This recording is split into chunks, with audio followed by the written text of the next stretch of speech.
ఆదికాండం 21వ అధ్యాయానికి వెళ్ళిపోదాం. యెహోవా తాను చెప్పిన ప్రకారము సారాను దర్శించెను.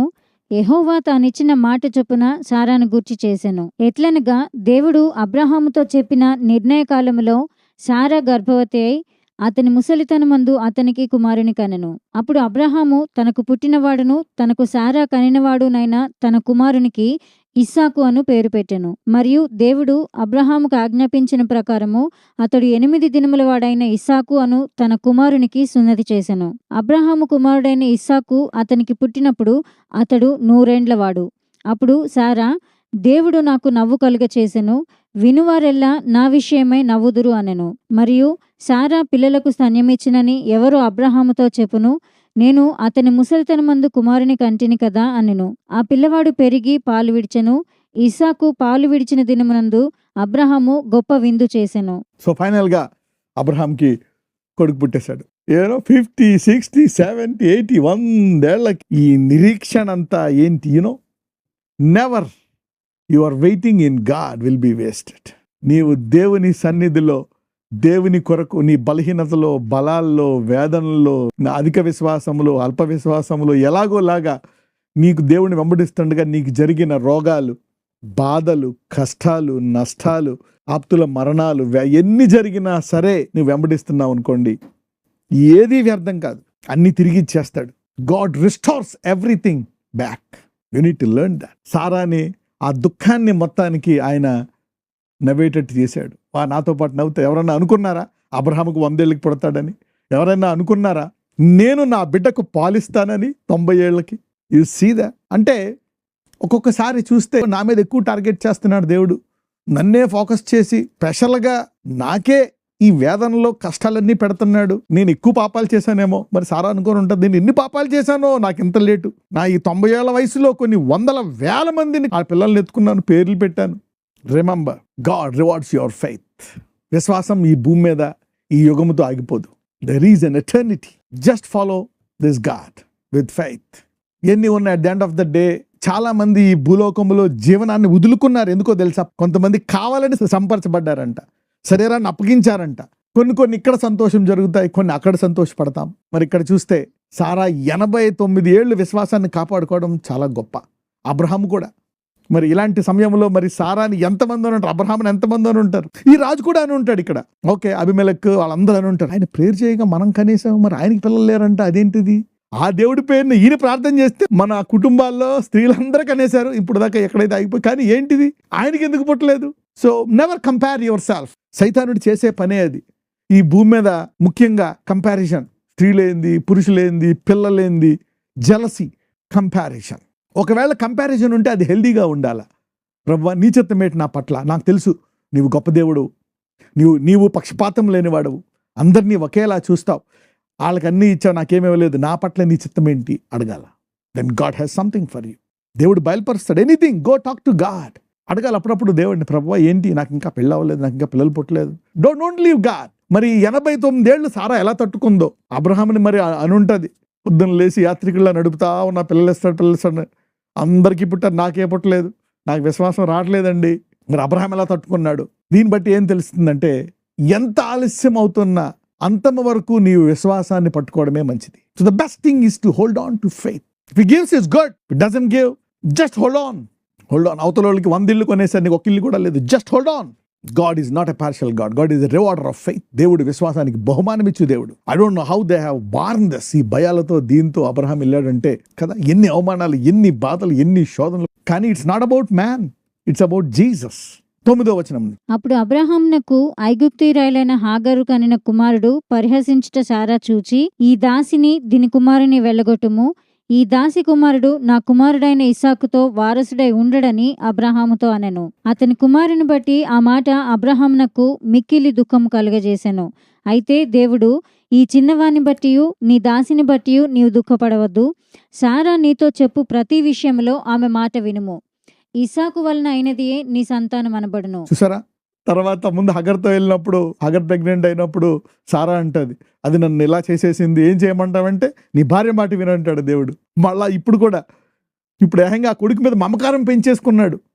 ఎన్నేళ్ళు పెంచాడో తెలీదు, 10 ఏళ్ళ, 7 ఏళ్ళ, 8 ఏళ్ళ, వీ డోంట్ నో. మమకారం పెంచుకున్న తర్వాత అబ్రహాంని మరి ఆ కుమారుణ్ణి తీసుకెళ్ళిపో అని చెప్పినప్పుడు అబ్రహాంకి మరి ఎంత బాధేస్తుందంటే అంత బాధేస్తుంది. కానీ ఒకటి, let us not move by emotions, affections.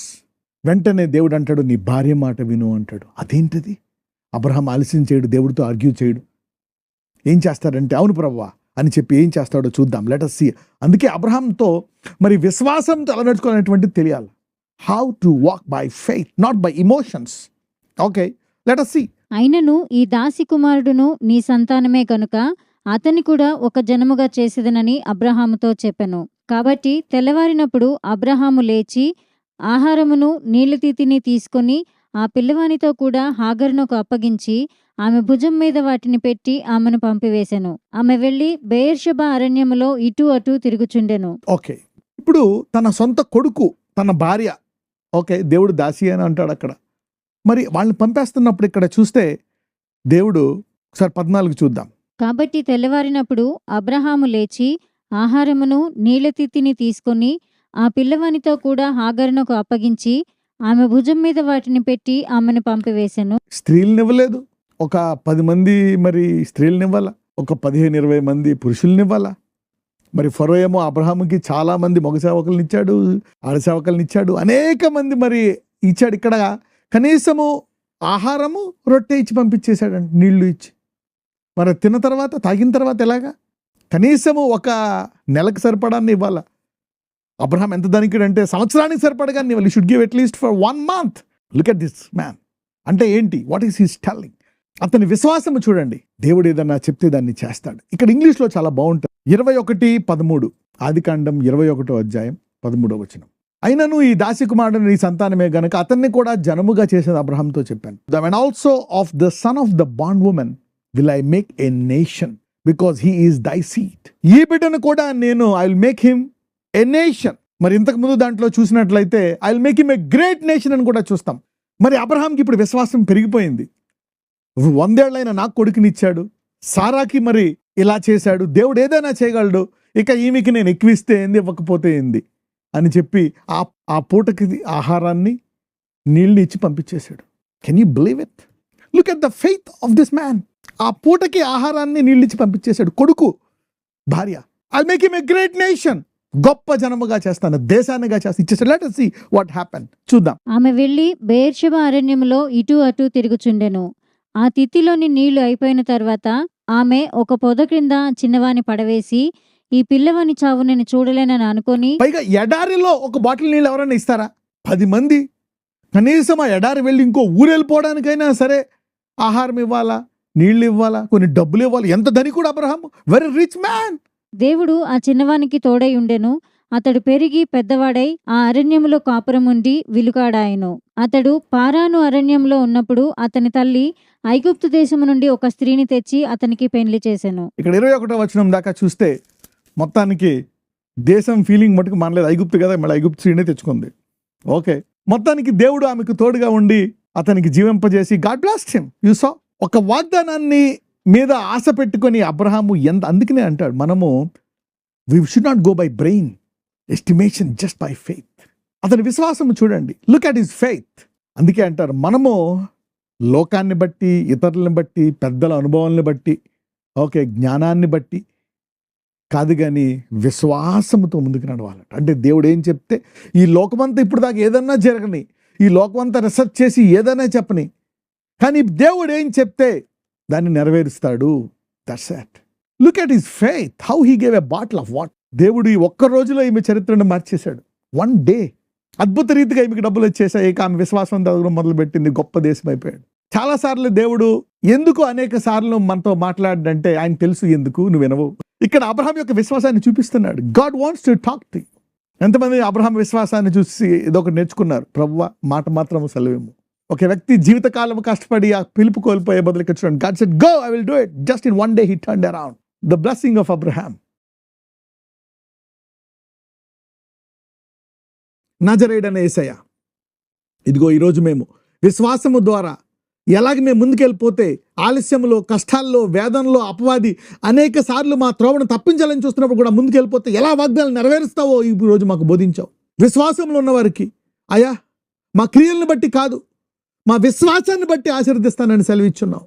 ఎవరెవరైతే నాకు ఈ ఒక్క విషయంలో ఆలస్యం అవుతుంది, వారి జీవితంలో సంపూర్ణంగా నెరవేరుతుందని ఈరోజు నువ్వు అబ్రహాం ద్వారా మాకు బోధించావు. కాబట్టి వారికి దయచేసి వారిలో భయాలను తీసివేసి అబ్రహాం లాంటి విశ్వాసం ఇచ్చి వారిని ముందుకు నడిపించమని నజరేయుడైన యేసు నామమున ప్రార్థిస్తున్నాము తండ్రి. ఆమేన్.